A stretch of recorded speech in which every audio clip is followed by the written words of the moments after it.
ఈరోజు ఏబిఎన్ ఛానల్లో ఈరోజు అంతా నేనేదో ఒక వీడియోని సర్క్యులేట్ చేస్తూ ఎన్నికల ప్రచారంలో ఈ విధంగా మాట్లాడాడు, ఎన్నికల ప్రచారంలో భాగంగా ఈ విధంగా మాట్లాడాడని చెప్పి పొద్దున్నే ఏబిఎన్ ఛానల్ వాళ్ళు ఎస్ అనే ఉన్నారు. దానికి సంబంధించి ఈరోజు తెలుగుదేశం పార్టీ నాయకులు కూడా నిన్నేదో నేను కార్యకర్తల సమావేశం ఏర్పాటు చేసి నేను ఆ మాటలు మాట్లాడారని ఒక వీడియోని రిలీజ్ చేసి సర్క్యులేట్ చేస్తున్నారు. ఈరోజు నేను రాజకీయాలలో పోటీ చేసుకుంటాం, ఫైట్ చేసుకుంటాం, కానీ మా మంత్రి నారాయణ గారేమో ఓడిపోతాను అన్న ఒక భయం నరనరంలో ఉన్నట్టుంది.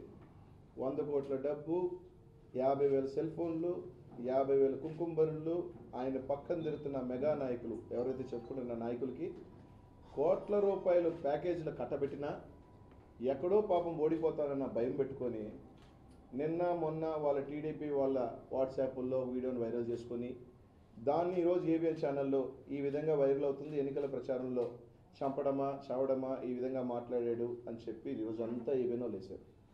సార్, పత్రికలు అనేవాళ్ళు కనీసము అది ఎప్పుడు మాట్లాడాను, ఏం మాట్లాడాను, ఏ సందర్భంలో మాట్లాడాను మొత్తం వీడియోని తీసుకొని మాట్లాడినంటే బాగుండేది. అది ఎక్కడా తీసుకుంటే కట్ కాపీ పేస్ట్ లాగా సగం తీసుకొని సగం తీసి ఎన్నికల టైం అప్పుడు ఈ విధంగా దిగజారి రాజకీయాలు, నీచమైన రాజకీయాలు అదొక మంత్రి నారాయణ గారికి వాళ్ళకి సంబంధించిన ఎల్లో మీడియాకే చెల్లుతుంది. సార్, ఆ వీడియోకి సంబంధించి ఫస్ట్ అది ఎన్నికల ప్రచారంలో మాట్లాడానని ఒకరు, మంత్రి మౌత్ పీస్ ఒక పెద్ద ప్యాకేజ్ స్టార్ ఉన్నాడు ఆయన పక్కన, డబ్బులు ఇస్తే కానీ కదని ఒక ప్యాకేజ్ స్టారు నిన్న కార్యకర్తల సమావేశం పెట్టి మాట్లాడారు. సార్, అది సంబంధించి January 5th, 2018లో యువజన సదస్సులో మాట్లాడిన స్పీచ్ అది బాగా చూసుకోండి సార్. కావాలంటే ఆ వీడియో కూడా మీరు యూట్యూబ్లోకి వెళ్తే దొరుకుతుంది. ఆ రోజు నేను అన్న మాటలు ఏంటంటే ఫుల్ వీడియో రిలీజ్ చేసే ధైర్యం వాళ్ళకు ఉందో లేదో నాకు తెలియదు, కానీ నేను అన్న మాటలు ఏంటంటే యుద్ధానికి వెళ్ళే సైనికుడు ముందు ఉన్నది, యుద్ధంలో ఒక సైనికుడు దిగిన తర్వాత సైనికుడు ముందు రెండే ఆప్షన్స్ ఉంటాయి, ఒకటి చచ్చిపోవడమా లేకపోతే అవతల వ్యక్తిని చంపటమా.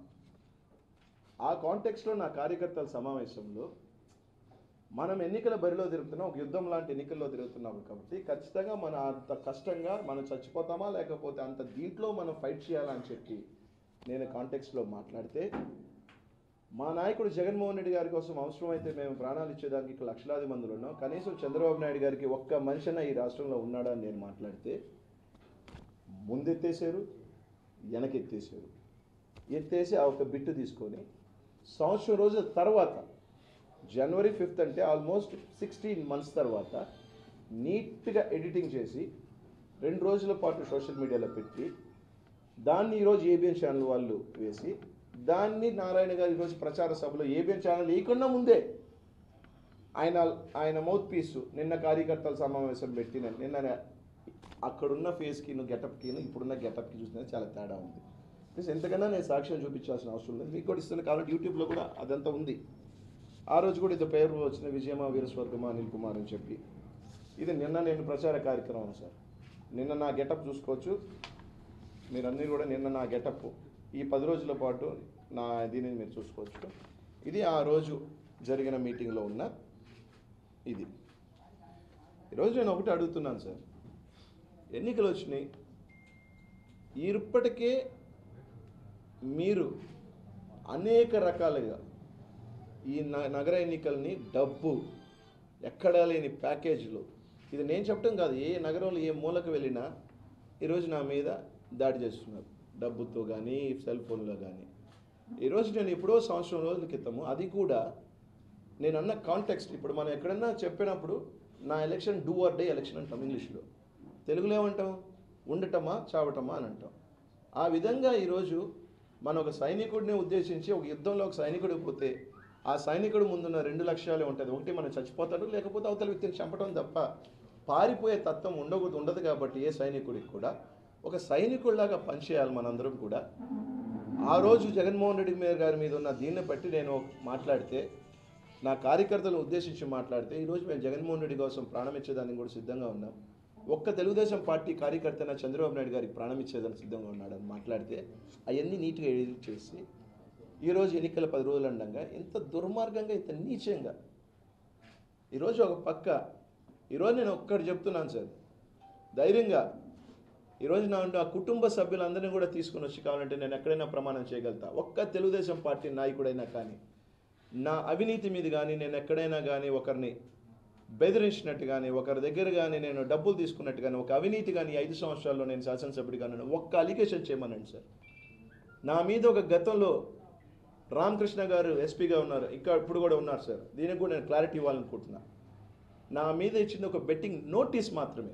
మీ అందరికి కూడా తెలుసు, పత్రికా వాళ్ళందరూ కూడా ఆ రోజు ఉన్నారు, ఎక్కడికి పోలా మీరు అందరూ కూడా. నాకు సెకండ్ నోటీస్ వచ్చిందా? ఆ రోజు రెండోసారి నన్ను రమ్మని చెప్పిన తర్వాత మీరు అవసరం లేదు సార్, మీ మీద ఏదీ లేదని చెప్పారు. చిన్న బెట్టింగ్ కేసు ఉందా నా మీద? కేవలం ఒక నోటీస్. ఆ నోటీస్ కూడా ఏంటంటే నా మీద బెట్టింగ్ చేసినట్టు కాదు. 2014లో నాకు ఎలక్షన్కి ఏదో సహాయం చేశారు, సందా ఇచ్చారని, అది కూడా ఐపీఎస్ రామకృష్ణ గారు ప్రూవ్ చేయలేక రెండో నోటీస్ కూడా ఇకపోతే నా మీద ఒక క్లీన్గా నేను బయటకు వస్తే దాన్ని కూడా కొంతమంది మాట్లాడతారు. ఈరోజు నేను ధైర్యంగా చెప్తున్నా, నేను ఎక్కడికైనా కూడా నేను వచ్చేదానికి నేను నాకున్న నా తల్లి నా బిడ్డను తీసుకొచ్చి ప్రమాణం చేస్తాను. తెలుగుదేశం పార్టీ మంత్రి దగ్గర నుంచి లేదా తెలుగుదేశం పార్టీ నాయకులు ఎవరైనా కానీ వచ్చి ఈ 5 సంవత్సరాల్లో వాళ్ళ నిజాయితీ పరులా వాళ్ళు ఎంత చేశారనేది ఒకసారి వస్తారని అడుగుతా ఉన్నా. ఈరోజు ఎన్నికలు వచ్చిన తర్వాత ఈరోజు నెల్లూరు నగర నియోజకవర్గంలో ఈరోజు అన్ని రకాలుగా మేము ప్రాణం పెట్టి ఎన్నికలు చేస్తుంటే ఇట్లాంటి ఒక మీడియా దుష్ప్రచారం అది ఎప్పుడు ఉంది మీరు కనుక్కోదానికి మీకు టైం పడుతుందా? ఒక వీడియో వైరల్ అయిపోతే రకరకాల వీడియోలు వైరల్ అవుతుంటాయి. అసలు ఎప్పుడుది ఏంది అని కనుక్కోరా క్లారిటీగా. అది రాకముందే ఒక తెలుగుదేశం పార్టీ నేను కార్యకర్తల సమావేశం పెట్టానో లేదో కనుక్కోలేని పరిస్థితుల్లో తెలుగుదేశం పార్టీ నాయకులు ఉన్నారా? నేను 42వ డివిజన్ తిరిగా. నేను కార్యకర్తల సమావేశం అంత స్థాయిలో పెట్టి దాదాపు సంవత్సరం అయిపోయి 6 నెలలు 7 నెలలు అయిపోయింది. మీ అందరికీ కూడా తెలుసు, నేను ఎప్పుడు కూడా కార్యకర్తలు పిలవకుండా పెద్ద ఎత్తున సమావేశం పెట్టలా. కానీ ఇంత దిగజారాల రాజకీయాల్లో కోసం ఈరోజు నేను కూడా నారాయణ గారి మీద వ్యక్తిగతంగా నేను దిగజారటం మొదలు పెట్టానంటే నారాయణ గారు ఏం సమాధానాలు చెప్తారని అడుగుతా ఉన్నా. నేను కూడా క్యారెక్టర్ అసోసియేషన్ చేయమంటారా? నారాయణ గారి వ్యక్తిగత క్యారెక్టర్ అసోసియేషన్ నేను చేయమంటే మీరు చాలుతారా? మీరు సరిపోతారా అని అడుగుతా ఉన్నా. ఈరోజు వ్యక్తిత్వం గురించి మాట్లాడతారు వీళ్ళందరూ. అన్న నేను ఒకటి అడుగుతా ఉన్నా, ఇదే నారాయణ గారి కాలేజీల్లో 80 మంది పసిబిడ్డలు చనిపోయారే, ఏమి ఈ రోజున ఆ పసిబిడ్డల ఇంటికి వెళ్ళి తల్లిదండ్రులు అయినా పరామర్శించాడా నారాయణ గారు? అంతెందుకన్నా, నారాయణ గారికి 2 కూతుర్లు ఉన్నారు.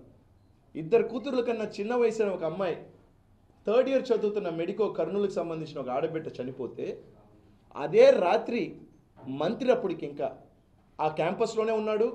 నెక్స్ట్ రోజు నెల్లూరంతా పర్యటన చేసి మీ అందరికీ తెలుసు, మీ పత్రికా విలేకరులు అందరికీ కూడా, కనీసం ఆ ఆడబిడ్డను పోయి చూశాడని అడుగుతా ఉన్నా. కనీసం వాళ్ళ ఫ్రెండ్స్ వెళ్ళి ఆ అమ్మాయిని చూడాలంటే పోలీస్ ప్రొటెక్షన్తో పోయి చూశారు ఆ అమ్మాయిని. ఆ రోజు మేము రాజకీయంగా ఎందుకు ఆ అమ్మాయి చనిపోయింది, ఆ అమ్మాయి ఫ్రెండ్స్కి పోలీస్ ప్రొటెక్షన్కి ఎందుకు ఇవ్వకుండా పోయారు మేము చెప్పలేదు. ఎందుకంటే అమ్మాయికి ఇచ్చిన గౌరవం మేము. ఆ అమ్మాయికి ముఖం మీద మచ్చలున్నాయి ఎందుకు చచ్చిపోయారని చెప్పి ఒక రిపోర్ట్ రాశారు.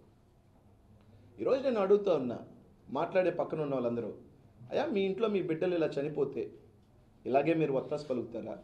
అంటే మన కుటుంబ బిడ్డలు కాదు కాబట్టి ఎక్కడో ఉన్న బిడ్డలు పాపం తన బిడ్డలను తీసుకొచ్చి ఇక్కడ చదివిస్తుంటే చనిపోతుంటే మానవత్వం లేకుండా కనీసం మన కుటుంబాన్ని కూడా పరామర్శించిన వ్యక్తి మంత్రి నారాయణ గారు. తన కూతుర్ల కన్నా చిన్న వయసున్న ఒక బిడ్డ చనిపోతే కనీసం 100 అడుగులేసి ఆ బిడ్డని చూడని నారాయణ గారు, మీరు దేవుడు అని చెప్పి మీరు అందరూ పొగుడుతూ ఉంటే బాధేస్తుంది.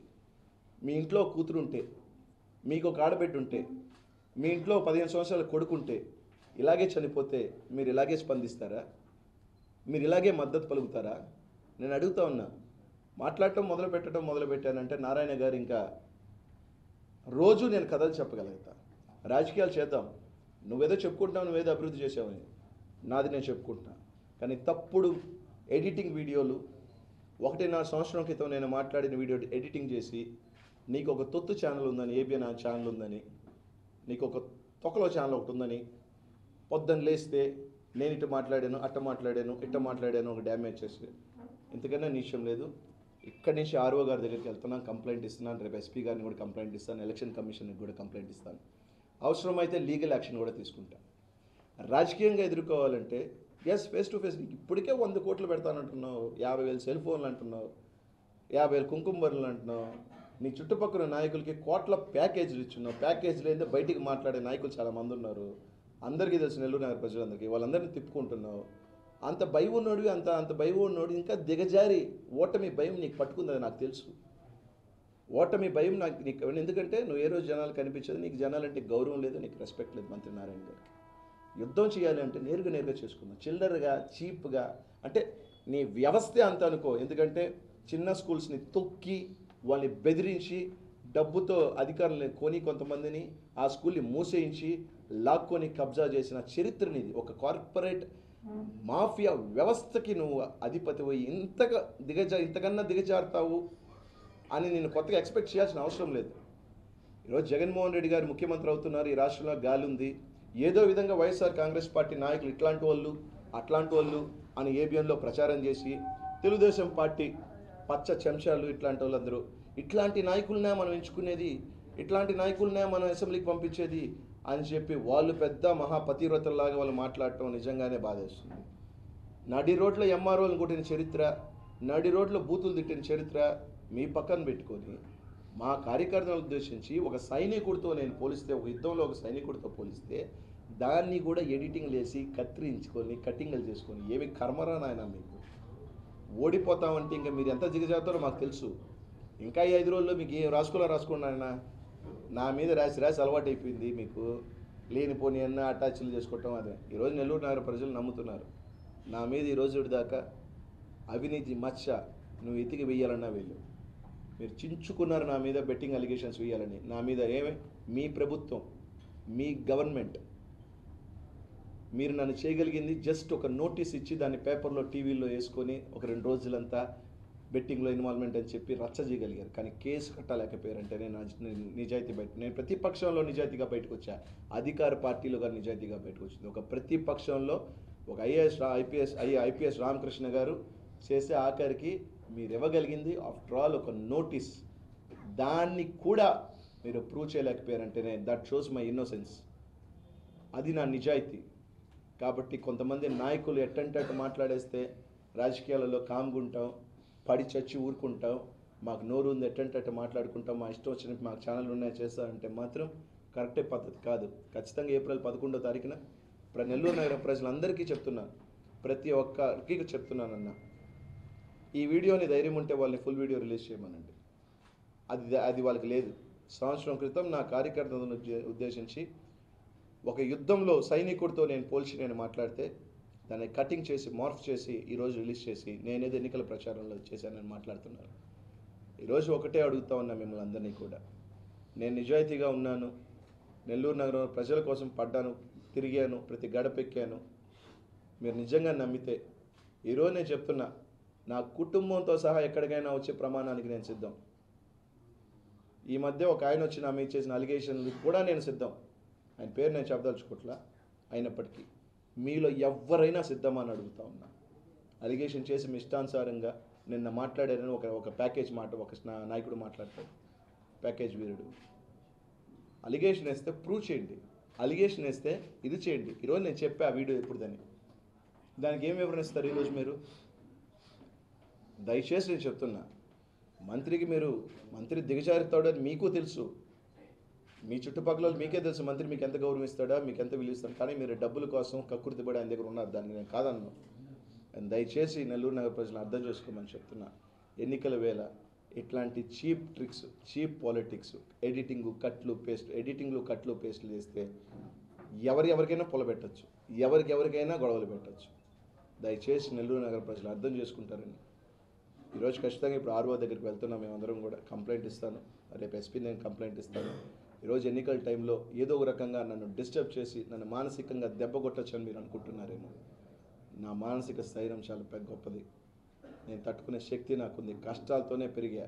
కాబట్టి మీరు ఇట్లాంటి చిల్లర చీప్ ట్రిక్స్ చేసి నా ఆత్మస్థైర్యాన్ని దెబ్బ కొట్టచ్చని మీరు అనుకుంటే అది మీ పిచ్చి వెర్రి తప్ప ఇంకోట్లేదో చెప్తాను. ఇంకేమైనా క్వశ్చన్స్ అడగాలనుకుంటే అడగచ్చన్నా.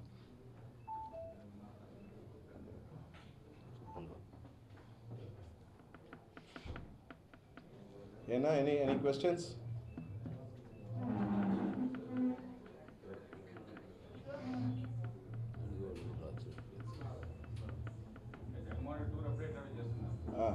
కరెక్ట్గా జగన్ అన్న ఎల్లుండి వస్తాడంటే ఇట్లాంటి ఒక చీప్ పాలిటిక్స్ మా దగ్గర కూడా కొన్ని ఉన్నాయి.